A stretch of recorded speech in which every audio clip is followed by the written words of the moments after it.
Hey, what's going on, guys? This is AndrewChicken and welcome back to another video. In this one, I'm going to be bringing you a bunch of different Tyra builds that are all going to help you do a ton of damage. Tyra is the most popular damage champion in the game for a reason. She's super easy, super fun, and she gets things done. And all of these builds and tips that I have for you are going to help you bring your Tyra game to the next level. Now, before we get started, I do want to give you guys a quick little update as to what's going on with champion guides on my channel. Because if you remember, at the start of the year, I uploaded 3 very high quality guides for Vora, Bomb King, and Azan.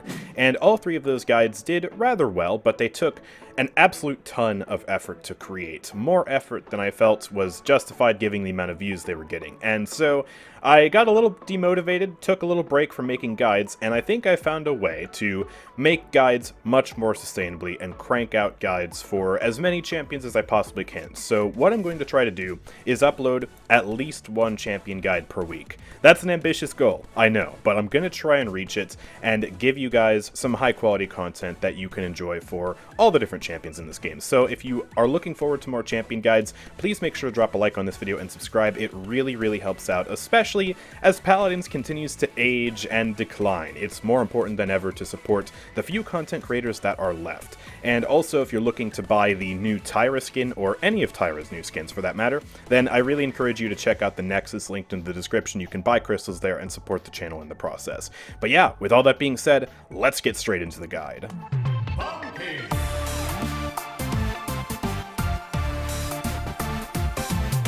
So up first, let's get started with a very brief overview of Tyra's kit, because all of her abilities are super simple and straightforward, but I want to make sure we're all on the same page.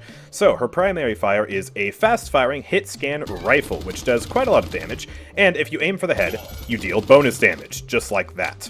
Her second ability is a grenade, and this is a projectile that has travel time to it and flies forward in a straight line, just like this. And on impact, it'll explode in a short area around it, dealing 700 damage, and slightly less damage if you miss and hit slightly off the target.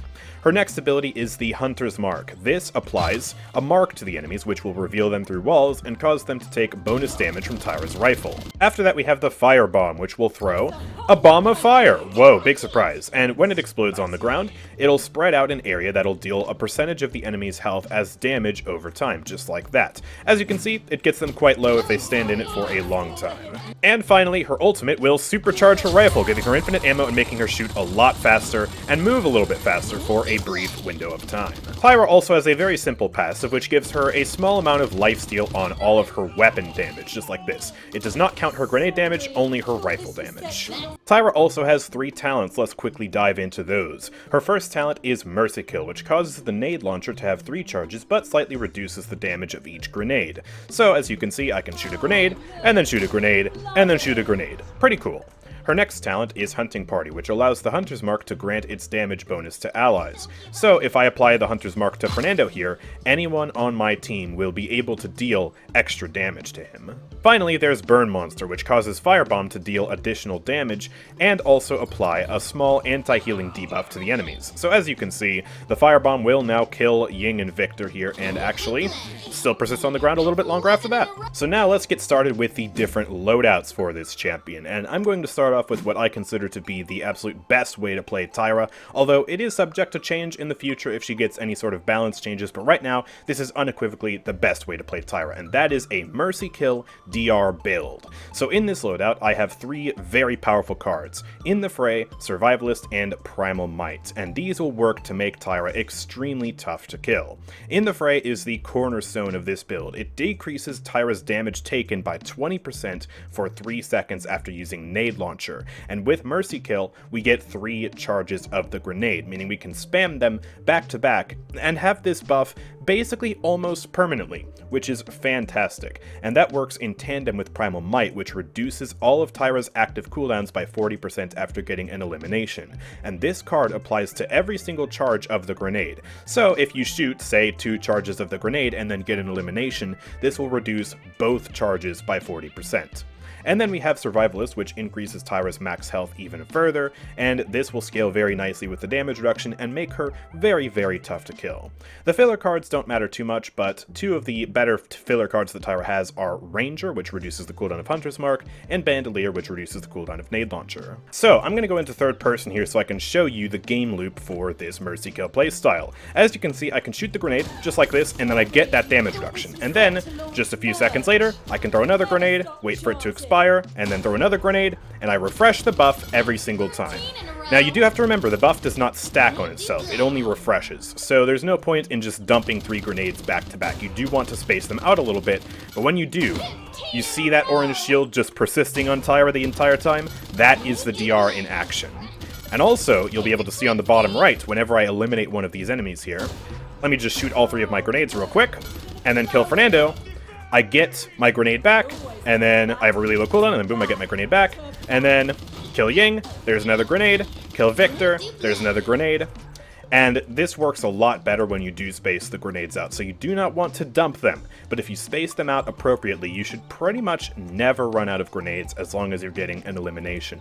One other very small tip, you'll notice that even if I miss the enemies entirely, I still get the damage reduction. So, if you anticipate something like a Victor Barrage or a Bomb King ult or anything like that being dumped on you, you should throw a grenade, and even if it doesn't hit an enemy, it'll still make you just a little bit harder to kill. I also have an alternate version of this build, which uses Bandolier at level 5 and drops the health card down to level 3.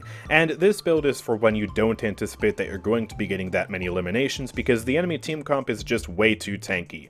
And in this case, you will want to buy a little bit of Chronos to make sure that you can still have good uptime on the nade launchers, and it's even more important to make sure that you space out your grenades, because the cooldown reduction with this build simply isn't as potent, but it can be very reliable in a situation where you're not really able to get that many kills. Next up, we have the Hunting Party build, and Hunting Party is a fantastic talent if you anticipate that you're going to have a really good damage or flank champion on your team who will capitalize on the extra damage from the mark. So this build is all about reducing the cooldown of the Hunter's Mark. We have Ranger at level 5, which just gives a flat 5 seconds of cooldown reduction. Then there's also Primal Might again, which reduces active cooldowns by 40% after getting an elimination. It's a super good card, and a great quirk about Hunting Party is that when you put the mark on an enemy, you don't even necessarily have to do damage to them. As long as someone kills a person who is marked, you will get an elimination for that, proccing Primal Might.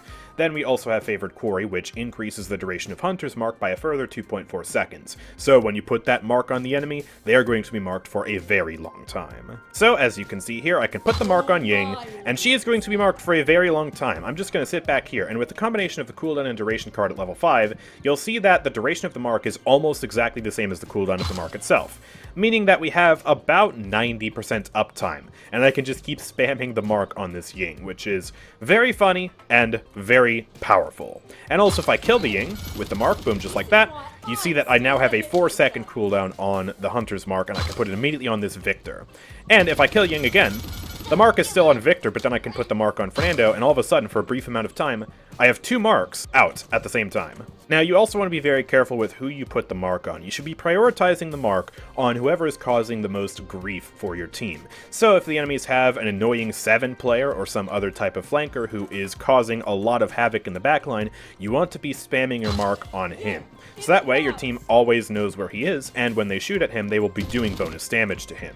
Or if you have a really beefy target, like a tank who's rushing your backline down, you want to put the mark on them so that way your team can have a better job, dealing with the tank and pushing them back and hopefully killing them.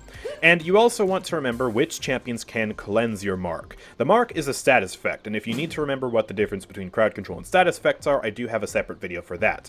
But the gist of it is, a status effect can be cleansed by things that let enemies go ethereal. So something like Maldamba's Slither, Koga's Dash, or Saris's Shadow Travel will cleanse the mark. So if you put it on them, and then they immediately dash, your mark has just been wasted, and now you have a very long cooldown and no value out of the Hunter's Mark whatsoever. So you ideally want to try avoiding putting it on those champions when possible, or if you are going to put it on one of those champions, make sure that they just use their ability. So if you just saw Maldamba Slither or Sarah's Shadow Travel, then it's okay and safe to put the mark on them and burst them down. Finally, we have the Burn Monster build, and Burn Monster is arguably her worst talent because it's not nearly as consistent as the other two. Mercy Kill provides good burst and very consistent survivability, Hunting Party provides a very powerful bonus to your team, but Burn Monster can be easily evaded by a highly maneuverable team, so you really only want to play Burn Monster when you're up against a multitude of very slow tanks. And this build focuses on uptime of the Firebomb, of course. We reduce the cooldown of Firebomb by 3 seconds with Volatile, and then we also have Primal Might, again, for even more cooldown reduction. And then I also have Survivalist for increased maximum health, because this is a build that you are generally battling tanks with, and so you want to have that boost to your health in order to stay alive as the tanks push you. And then of course our filler cards are again some cooldown reduction on the Nade Launcher and Hunter's Mark. So when it comes to using your Firebomb with Burn Monster, you want to make sure that you're throwing it at the right place. You don't want to waste your Firebomb by throwing it at someone who is highly maneuverable. For example, any of these champions, right? Eevee, Androxus, Seven, Vora, Vatu, basically like any flank champion, you do not want to be throwing the Firebomb at, because they will escape it very easily. You mostly want to be saving it for the tanks, because Burn Monster does have a long cooldown. Even with this build, we still have a 12-second cooldown by default on the Firebomb, so it's very critical that you throw it at the right spot. And you generally want to throw it not where the enemies currently are, but where the enemies are going to be. You want to try and cut them off, so whether that means throwing it down a specific hallway like this, where you know they're going to try to retreat, or throwing it right at the objective, because the tank needs to stand on the objective, and, well, if it's a critical moment and you throw the Firebomb on the objective while the tank's contesting, you can deal a lot of damage to them very quickly. So you don't want to just throw the Firebomb all willy-nilly, you want to have a specific purpose for it and throw it down specific choke points. Now, let's talk about the items you want to be buying with Tyra. These items are generally going to be playing to her strengths and also making up for gaps in her weaknesses. And one of those big weaknesses that she has is that she lacks both a movement ability and a defensive ability. While she certainly can get a lot of damage reduction with the Mercy Kill playstyle, she has no way to actively block any sort of damage or crowd control, and she has no movement ability to help her maneuver around the map. So, items like Nimble go a long way towards helping her out, and the crowd control items are very important on her. If you're up against a bunch of knockbacks or slows, Sentinel is absolutely imperative, because you don't want to be getting knocked off the map as Tyra, and you really have no counterplay apart from, yeah, buying Sentinel and making sure you're not in a bad position where the enemies can easily throw you off. So make sure you're buying that when it's appropriate, and the same is absolutely true for Unbound for the exact same reason. You have absolutely no way to block crowd control effects, and she's a very easy target to hit, so chances are you're going to be eating a lot of stuns and roots and stuff like that. So Unbound is very good. However, do keep in mind that if you're only up against a bunch of cripples, you don't actually need Unbound, because Tyra doesn't have a movement ability, and so being crippled means absolutely nothing. After that, let's talk about defensive items. Veteran is what I would consider to be the absolute best item to buy with Tyra when it comes to defense, because with the Mercy Kill build, you already have a bunch of damage reduction, and if you were to buy Armor Plating or Arcane Warding, you are going to be incurring some diminishing returns. And if you don't know what those are, go watch my diminishing returns guide. But in a nutshell, diminishing returns basically mean that when you're stacking multiple of the same type of buff, whether it be damage reduction, movement speed, etc., those buffs will start to get less and less impactful. So, Veteran ignores those diminishing returns outright by boosting your health instead of your damage reduction. Now, if you're not playing the Mercy Kill build, then you can freely buy any of the damage reduction items you want. But with the Mercy Kill build, which is her best build, Veteran is the key here.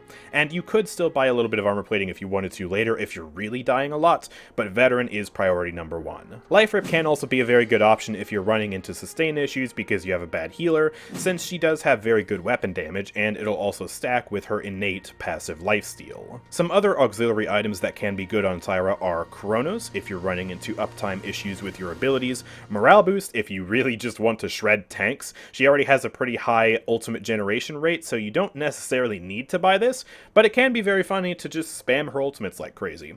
And also Deft Hands can be good in some situations if you need to churn out damage, although it's absolutely not your first priority when playing this champion. And finally, Tyra is one of the best wreckers and bulldozers in the game, so if you're up against a bunch of big shields like Torvald, Khan, Fernando, Makoa, or Barrack, you want to make sure that Wrecker is one of your first buys.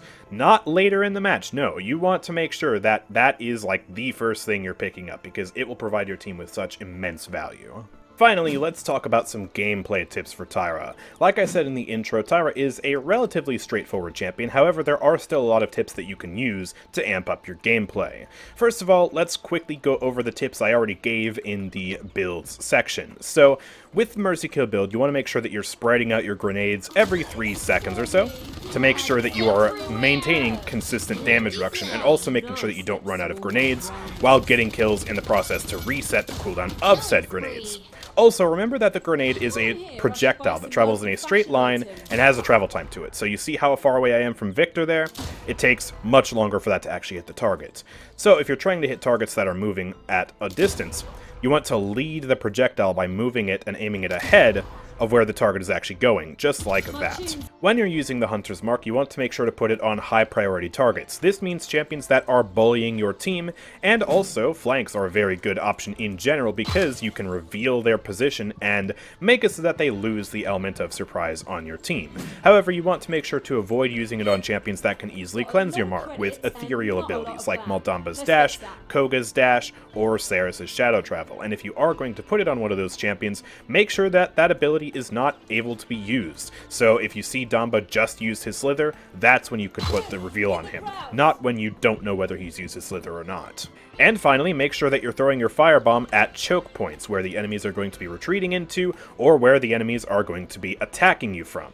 And also, throwing it on the objective is generally a good idea. You don't want to throw it all willy-nilly at champions that have high mobility, because they will easily be able to escape the fire. Rather, you want to throw it at slow-moving targets, and throw it in the direction that they are trying to go, so that way you force them to either stand in the fire, or not go to the direction that they're trying to go. Now let's talk about her ultimate. When should you be using the ultimate, and what should you be doing while using it? Well, first of all, remember what the ultimate does. It reloads your weapon, gives you infinite ammo, and makes you shoot and move faster. So, this does make you a bit of a target for the enemies to shoot at. You want to make sure that you are coming into it and using your ult with quite a lot of health remaining. So that way you can take a few shots and you can hopefully burst down the enemies before they kill you. And also make sure that, ideally if you can, have the element of surprise on the enemies and get to a position where you can make sure that you are able to hit them consistently. You don't want to activate your ult and then have the enemies quickly just duck behind cover and then you can't hit them, wasting the ult. It is also a somewhat nice thing to remember that, yeah, you can press the ultimate as soon as you are out of ammo, just like this. It'll reload you, and if you just hold down the fire button, you can get back to shooting, and you can absolutely blast away all your foes. Another thing when it comes to the ultimate, you don't actually want to be using any of your other abilities during the ult, unless it's a grenade to finish, but even then, that's a little bit sketchy. And that's because when you are using your ultimate and then you use a different ability, it interrupts your fire, like that. And oftentimes, it's not worth it to do that. Rather, it's more worth it to just continue shooting at the target, instead of interrupting your flow to use an ability like that. So bear that in mind, you do more damage by just raw shooting the enemies. If you want to take advantage of your firebomb and your Hunter's Mark, use them before you use the ultimate. So I can throw the firebomb like this, put the mark on Fernando, and then look at how much damage we're able to do. Absolutely massive wallops of damage. So that's how you want to be using your Tyra ult.